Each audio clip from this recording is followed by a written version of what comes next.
ឃ្លាខ្លីៗតែមានអត្ថន័យសម្រាប់អ្នកបាក់ទឹកចិត្តសម្រាប់ពេលធម្មតាសម្ដីដែលយើងនិយាយហាក់ដូចជាខ្យល់ដែលបក់កាត់ត្រចៀកគេផុតទៅតែក្នុងខណៈពេលដែលមនុស្សម្នាក់កំពុងតែបាក់ទឹកចិត្តលែងឃើញពីតម្លៃនៃជីវិតពាក្យពេចន៍មួយម៉ាត់ដែលស្រដីចេញទៅគឺពិតជាមានឥទ្ធិពលខ្លាំងណាស់លើគេបើសិនមនុស្សម្នាក់ដែលអ្នកស្គាល់កំពុងតែមានបញ្ហាបាត់បង់នៅទំនុកចិត្តនិងកម្លាំងចិត្ត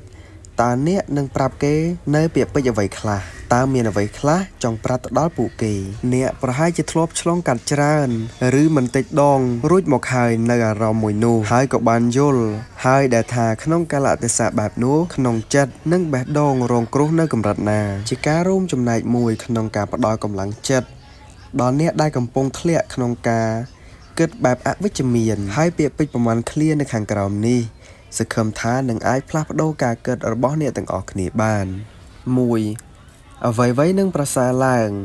មានអ្វីចង់និយាយអាចចែករំលែកជាមួយនឹងខ្ញុំបានទោះបីពេលនេះអ្នកអាចមានអារម្មណ៍ថាគ្រប់យ៉ាងហាក់ដូចជាងងឹតស្លុបតែត្រូវចាំថា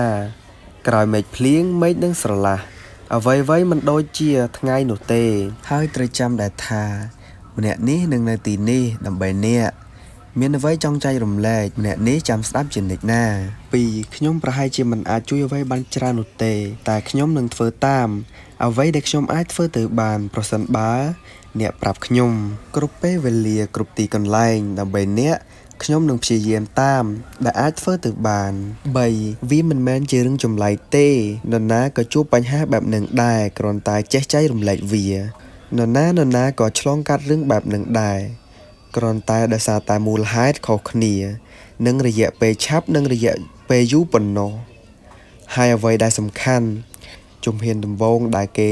គួរតែធ្វើគឺចែករំលែកវាទៅនរណាម្នាក់ក៏បានឲ្យតែអ្នកទុកចិត្ត4និយាយវាចេញមកឲ្យអស់កុំទម្លាក់វាទុកក្នុងពុះអីអ្នកនឹងមានអារម្មណ៍ថាធូរស្រាលជាងមុននៅលើโลกនេះគ្មានទេអាចកំបាំងកុំចេះតែលាក់វាទុកម្នាក់ឯងអីលាក់ទុកក្នុងរយៈពេលខ្លីតែបើលាក់ទុកយូរទៅវានឹងកាន់តែយូរទៅហើយមិននិយាយមិននឹងដឹងថាបានធូរស្រាលកម្រិតណា5បើសូម្បីតាអ្នកក៏បោះបង់ខ្លួនឯងចោលដែរហើយចុះទម្រាំអ្នកដទៃទៀតទៅជាយ៉ាងណាអ្នកនៅតែជាមនុស្សម្នាក់សំខាន់សម្រាប់ខ្លួនឯងបើអ្នកខ្លួនឯងក៏មិនបារម្ភនឹងធ្វើបាបខ្លួនឯងដោយមិនព្រមងើបចេញពីវាបែបហ្នឹងនរណាជាពិសេសមនុស្សដែលមិនចូលចិត្តអ្នកកាន់តែបានចិត្តហើយចង់ធ្វើបាបអ្នកដដែលហ្នឹង6អ្នកគូគិតបែបវិជ្ជមានហើយគិតត្រឹមពេលបច្ចុប្បន្នចំពោះមុខអ្នកសិនតែប៉ុណ្ណោះអ្នកអាចសុំជំនួយពីអ្នកជុំវិញខ្លួនគ្រប់ពេលជាជាងការគិតតែម្នាក់ឯងខ្លួនឯងនឹងធ្វើតែម្នាក់ឯងយ៉ាងហោចណាស់អ្នកក៏ទទួលបានការលើកទឹកចិត្តពីពួកគេដែរទោះមិនបានច្រើនក៏បានពី3ម៉ាត់ដែរដោយដែលបានប្រាប់អញ្ចឹងថាក្នុងពេលបែបនេះសំងំម្នាក់ឯងគឺគ្រោះថ្នាក់បំផុតហើយទី7មិនថាក្នុងពេលឬកលៈទេសៈបែបណាតែងតែមានមនុស្សម្នាក់នៅចាំចែករំលែកនឹងស្នាមញញឹមនិងទឹកភ្នែករបស់អ្នកជានិច្ចម្នាក់នេះណានឹងមិនបោះបង់ចោលអ្នកឡើយបើទោះបីជាអ្នកផ្លាស់ប្ដូរយ៉ាងណាក៏ដោយក្តីបារម្ភនិងការយកចិត្តទុកដាក់តែងតែមានជានិច្ចសម្រាប់រូបអ្នកទី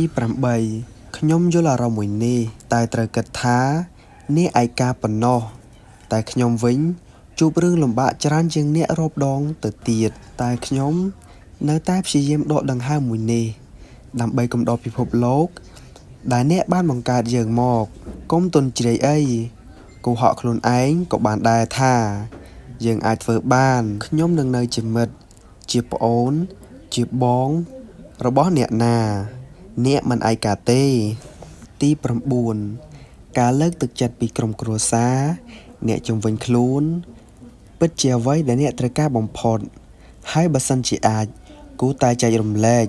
ស្ដាប់ព្រះធម៌អប់រំចិត្តផងដែរទី10មុននឹងសម្រេចចិត្តគិតខ្លីសូមគិតដល់មនុស្សដែលស្រឡាញ់និងបារម្ភយើងជាងគេគឺពួកគេពិតជាពិបាកចិត្តយ៉ាងណានៅពេលដែលបាត់បង់រូបយើងហើយពេលទំនេរគួរតែស្ដាប់ធម៌អប់រំចិត្តនឹងអាចជួយឲ្យយើងបានស្ងប់ចិត្តនិងមិនគិតអ្វីអវិជ្ជមានដល់លើខ្លួនឯងទី11 គ្មាននរណាចង់ធ្វើខុសនោះទេកុំចុះចាញ់